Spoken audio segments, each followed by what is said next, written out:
சென்னையில் நீரிழிவு நோய்க்கு முந்தைய நிலைக்கான அறிகுறிகளுடன் உள்ள 10 பருவ பள்ளி மாணவர்களின் எண்ணிக்கை வெகுவாக அதிகரித்து உள்ளதாக ஆய்வில் அதிர்ச்சி தகவல் வெளியாகியுள்ளது.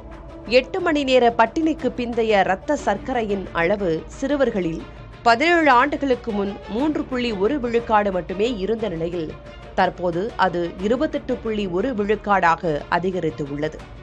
சிறுமிகளில் இது 3.5 விழுக்காட்டிலிருந்து 26.4 விழுக்காடாக அதிகரித்துள்ளது.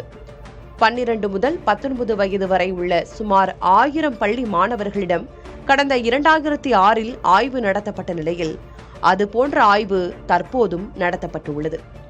பாடி மாஸ் இண்டெக்ஸ் எனப்படும் BMI குறியீடு சிறுவர்களிடம் 17.9 19.4 அதிகரித்துள்ளது.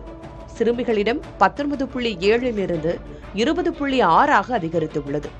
சிறுவர்களின் இடுப்பளவு 63 சென்டிமீட்டரிலிருந்து 70 சென்டிமீட்டராக அதிகரித்துள்ளது. சிறுமிகளுக்கு இது 62 69 அதிகரித்துள்ளது. நீரிழிவு தொடர்பான மருத்துவ இதழ் ஒன்றில் இந்த ஆய்வறிக்கை பிரசுரிக்கப்பட்டுள்ளது.